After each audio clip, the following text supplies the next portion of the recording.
بسم اللہ الرحمن الرحیم۔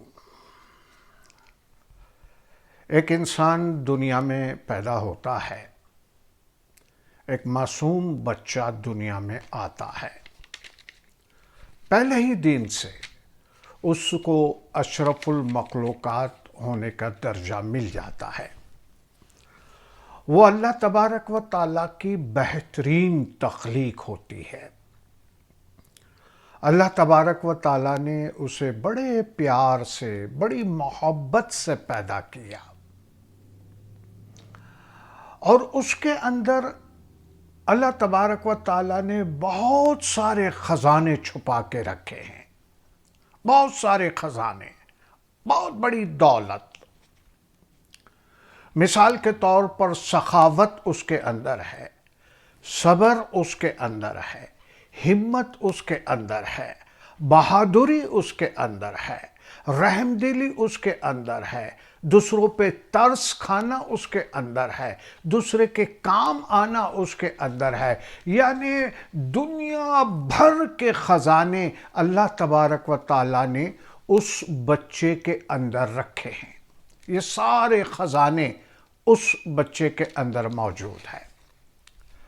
اور آپ کو یاد ہوگا کہ مولا مرتضی علی کا قول کہ جس میں مولا نے فرمایا کہ اے انسان، تو اپنے آپ کو چھوٹا تصور مت کر، تیرے اندر تو ساری کائنات کے خزانے چھپے ہوئے ہیں، ساری کائنات کے۔ اب جو خزانے ہیں وہ خزانے کو حاصل کیسے کیا جائے؟ انسان کے اندر خزانے تو ہے، ہر قسم کی صلاحیت اللہ تبارک و تعالیٰ نے انسان میں رکھی ہے، لیکن اس کو آزاد کون کرے، یعنی اس کو آشکار کون کرے، اس کو ظاہر کون کرے، اور اس کو آگے کون بڑھائے؟ یہ ایک بڑا سوال ہے۔ آج دنیا کے اندر بہت سارے ممالک ہیں، جیسے ہمارے پاکستان کے اندر اللہ تبارک و تعالیٰ نے بہت سارے خزانے رکھے ہیں، کوئلہ بھی ہے، تیل بھی ہے، سونا بھی ہے، معدنیات بھی ہے، کوپر بھی ہے، بہت ساری چیزیں ہیں، لیکن نکالے گا کون؟ اس انسان کے اندر بھی اللہ تبارک و تعالیٰ نے بہت سارے خزانے رکھے ہیں۔ اب اس خزانے کو آشکار کون کرے؟ یہ آشکار کرنے کی جو ذمہ داری ہے، اس خزانے کو باہر نکالنے کی، اس خوبیوں کو باہر نکالنے کی جو ذمہ داری ہے، وہ ہمارے اساتذہ اور ہمارے والدین کے اوپر ہے۔ آہستہ آہستہ ہمارے والدین ہمارے اندر کانفیڈنس پیدا کرتے ہیں، حالانکہ کانفیڈنس تو پہلے سے تھا، انہوں نے ایک قسم کی صرف مٹی اوپر سے ہٹائی اور کانفیڈنس باہر آیا۔ ہمارے والدین نے سچائی سے بچے کی تربیت کی، یعنی سچائی کا خزانہ پروان چڑھا۔ ہمارے والدین نے ہماری ذہنی کفالت کی، یعنی ہمارا ذہن آہستہ آہستہ آہستہ آہستہ ترقی کرے، اور پھر جب بچہ اسکول جاتا ہے، تعلیم حاصل کرنے کے لیے جاتا ہے، اب اس کی ذمہ داری ہے ٹیچرز پر آ جاتی ہے کہ ٹیچرز کس طرح سے اس کی نشو و نما کرتا ہے، اس طاقت کو بروئے کار لاتا ہے، باہر نکالتا ہے، اور وہ اس طرح سے بچہ آگے بڑھتا ہے۔ تو اس کے لیے جو لفظ استعمال کیا جاتا ہے وہ ہے ایجوکیشن، تعلیم۔ تعلیم دی جاتی ہے۔ سچائی کیا ہے؟ سچائی کے اندر طاقت کتنی ہے؟ ایمانداری کیا چیز ہے؟ ایمانداری کے اندر طاقت کیا ہے؟ اور اللہ تبارک و تعالیٰ کو کیا پسند ہے، ایمانداری یا بے ایمانی؟ کانفیڈنس، اللہ کے اوپر بھروسہ، اللہ کے اوپر اعتماد اور اپنے اندر جو چیزیں ہیں اس کا دار و مدار صرف اور صرف اللہ تبارک و تعالیٰ کی رحمت پر ہے، یہ انسان کو باور کرانا، یہ انسان کو سمجھانا ہے۔ اور اس طرح سے رفتہ رفتہ اس انسان کے اندر جو اللہ تبارک و تعالیٰ نے خوبیاں رکھی تھی، جو طاقتیں رکھی تھی، جو صلاحیتیں رکھی تھی، وہ آہستہ آہستہ نمودار ہوتی جاتی ہے، اور پھر ایک وقت ایسا آتا ہے کہ اس انسان کی ساری خوبیاں نظر آنے لگتی ہے، ساری خوبیاں نظر آنے لگتی ہے۔ صرف ہمارے حضور اکرم صلی اللہ علیہ وآلہ وسلم کا بچپن دیکھیے اور پھر جوانی دیکھیے۔ اللہ تبارک و تعالیٰ کے رسول تھے، لیکن کتنی تکلیف کے اندر گزاری، تو ان کے اندر صبر کا مادہ پیدا کیا، ان کے اندر سچائی آئی، ان کے اندر ایمانداری آئی، اور رفتہ رفتہ ساری دنیا کے عظیم انسانوں میں سے ایک بہترین انسان، ایک بہترین پیغمبر بن کے دنیا کے اندر آیا۔ رہتی دنیا تک اس جیسا انسان نہ پیدا ہوا ہے نہ کبھی پیدا ہوگا۔ پرفیکٹ انسان جس کو ہم کہتے ہیں، ہر قسم کی خوبیاں اس کے اندر تھی، اور یہ خوبیاں آئی تعلیم سے، ایجوکیشن سے۔ ایجوکیشن حاصل کیا، تعلیم حاصل کی، اللہ کی رحمت بھی نازل ہوئی، اللہ کی برکاتیں نازل ہوئی، اور اپنی محنت کے ساتھ ساتھ جب اللہ کی رحمت نازل ہوئی تو ایک دنیا کا عظیم انسان بن کر حضور اکرم باہر آئے۔ لوگ کہتے ہیں، عام طور پر لوگ کہتے ہیں کہ حضور کو پڑھنا نہیں آتا تھا، حضور کو پڑھنا نہیں آتا تھا۔ یعنی جب پہلی مرتبہ رسول کے پاس جبرائیل آئے تو پہلا لفظ کیا کہا؟ اقرا، پڑھ۔ اب اس کے اندر بہت بڑی فلسفی ہے کہ پہلا لفظ جو تھا وہ اقرا، پڑھ، یعنی ایجوکیشن حاصل کر، تعلیم حاصل کر۔ یہ سب سے بڑا سبق۔ تو لوگ کہتے ہیں کہ حضور پڑھے ہوئے نہیں تھے۔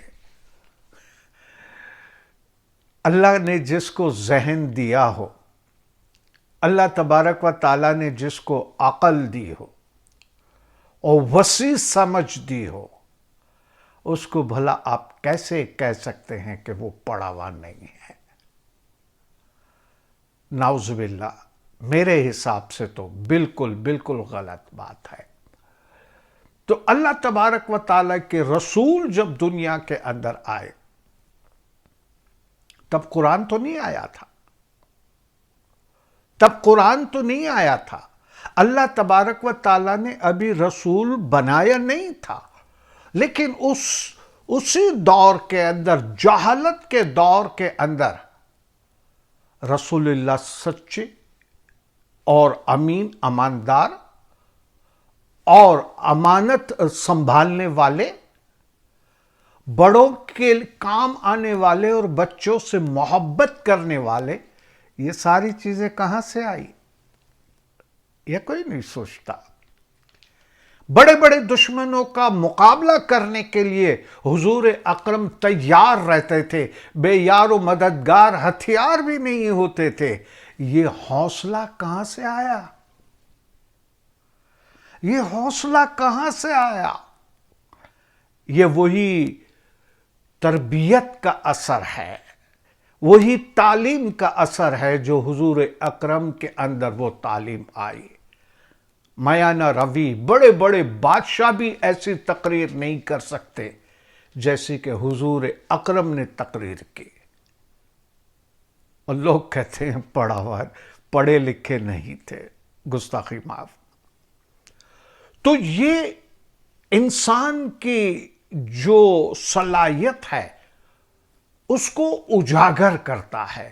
جو اللہ تبارک و تعالیٰ نے اس کے اندر جو رحمتیں اور نعمتیں رکھی ہے، جو خوبیاں رکھی ہے، وہ نکھارنے کا ٹائم آتا ہے، وہ نکالنے کا ٹائم آتا ہے کہ ایک انسان کے اندر وہ خوبیاں باہر آئے، اور وہ تعلیم سے ہوتا ہے. اسی زمانے کے اندر آپ دیکھ لیں، حضور کی ایک حدیث بڑی مشہور ہے کہ علم حاصل کرنے کے لیے اگر تمہیں چائنا جانا پڑے تو جاؤ اور علم حاصل کرو. اب ظاہر ہے اس وقت چائنا میں اسلام تو نہیں تھا، تو حضور کون سے علم کی بات کر رہے ہیں، کون سی تعلیم کی بات کر رہے ہیں؟ ظاہر ہے یہ وہ تعلیم کی بات کر رہے ہیں جو دنیاوی تعلیم ہم کہہ سکتے ہیں، دنیا کی نالج ہم کہہ سکتے ہیں، کہ جو دنیا کمانے کے لیے انسان کو ضرورت ہوتی ہے، تو وہ تعلیم حاصل کرنے کے لیے وہاں جائے. اور جب لڑائیاں ہوتی تھی، جنگ ہوتی تھی، اور اس جنگ کے اندر جب مال غنیمت آتا تھا، اس میں بہت ساری چیزوں کے علاوہ قیدی بھی پکڑے جاتے تھے، اور وہ قیدی جو جنگی قیدی کہلاتے تھے، اس زمانے کے اندر کچھ پیسے جرمانہ کر کے ان کو چھوڑا جاتا تھا. کچھ لوگوں کو 6-8 سال کی سزا ملتی تھی، کچھ لوگوں کو کچھ، لیکن یعنی بیشتر لوگوں کو یہ سزا ملتی تھی کہ تم تعلیم یافتہ ہو، تمہاری سزا یہ ہے کہ 6 مہینے یا 1 سال یا 2 سال ہمارے بچے کو تعلیم دو، یہ تمہاری سزا. یعنی سزا کے طور پر ان سے تعلیم حاصل کی. تو ظاہر ہے قرآن کی تعلیم تو نہیں ہوگی، یہ وہ تعلیم ہوگی کہ جس سے دنیا کے اندر ایک طاقت پیدا کی جا سکے، دنیا کے اندر ایک اچھا روشن مستقبل پیدا کیا جا سکے. تو حضور نے ایسا کیا، اور ہمارے ہر دور کے اندر لوگ آتے گئے اور ایجوکیشن کی خدمت کرتے رہے، ایجوکیشن کا کام کرتے رہے. اور وہ الازہر یونیورسٹی بھی بنی، کاڈوا میں بھی یونیورسٹی بنی. اور وہ تعلیم کے نتیجے میں ایک وقت ایسا آیا کہ ساری دنیا کے اندر مسلمانوں کی دھاک بیٹھ گئی. اس زمانے میں جو لینگویج آف سائنس تھی وہ عربک تھی. لینگویج آف سائنس، جیسے آج ہم کہتے ہیں کہ language of science English language ہے، اس طرح سے پہلے لینگویج آف سائنس عربک زبان کو حاصل تھی. اور سارے لوگ، دنیا کے لوگ علم حاصل کرنے کے لیے، تعلیم حاصل کرنے کے لیے عرب ممالک میں جاتے تھے. الازہر یونیورسٹی تو آج بھی موجود ہے، اور لوگ تعلیم کے زیور سے آراستہ پیراستہ ہو کر نکلتے تھے، اپنے خاندانوں کے لیے کام کرتے تھے، اپنے ملک کے لیے کام کرتے تھے. پھر کیا ہوا؟ رفتہ رفتہ ہم سست ہوتے گئے، اور وہ ہماری کتابوں میں سے ہمارا ہی علم لیا، ہمارے جو نتائج تھے وہ لیے انہوں نے اپنی زبان میں اس کو منتقل کیا، اور آہستہ آہستہ وہ آگے بڑھتے گئے، ہم پیچھے چلتے گئے. ہم تعلیم کے میدان میں پیچھے چلتے گئے اور وہ آگے بڑھتے گئے. آج زمانے کے اندر آپ دیکھ لیں کہ تعلیم حاصل کرنے کے لیے ہمیں ان کے پاس جانا پڑتا ہے جنہوں نے ہمارے باپ دادا سے تعلیم حاصل کی تھی، اور وہ اپنے اپنے طور پر، ظاہر ہے جس کے پاس لاٹھی ہوگی اسی کی بھینس ہوگی، تو وہ اپنے اپنے طور سے جہاں ان کو سہولیت ہوتی ہے وہاں وہ اپنے مفاد کے لیے کام کرتے ہیں. کہیں ہم کو تعلیم کی اجازت دیتے ہیں اور کہیں ہم کو تعلیم کی اجازت نہیں دیتے. تو بہت ساری یونیورسٹی ہیں، لیکن ہم مجبور ہیں، جب تک وہ ویزا نہیں دیتے تب تک ہم وہاں پہ جا نہیں سکتے۔ لیکن جانے کے لیے قابلیت تو پیدا کرنی ہوگی نا۔ آج بھی جو قابل انسان ہے، جو وہاں پہ رہ کر بھی پڑھتا ہے، اس کو بھی یہاں پہ جاب مل جاتی ہے یا یونیورسٹی میں ایڈمیشن مل جاتا ہے، اور وہ بہت سارے کام کرتے ہیں۔ اور ہماری طرف پستی سے پستی، نیچے سے نیچے ہم گرتے ہی چلے گئے۔ اور آج ہماری یہ حالت ہے کہ ہم تعلیم لیتے ہیں یونیورسٹی میں یا کالج میں، اور ہم کیا کرتے ہیں؟ ہماری سوچ کیا ہے؟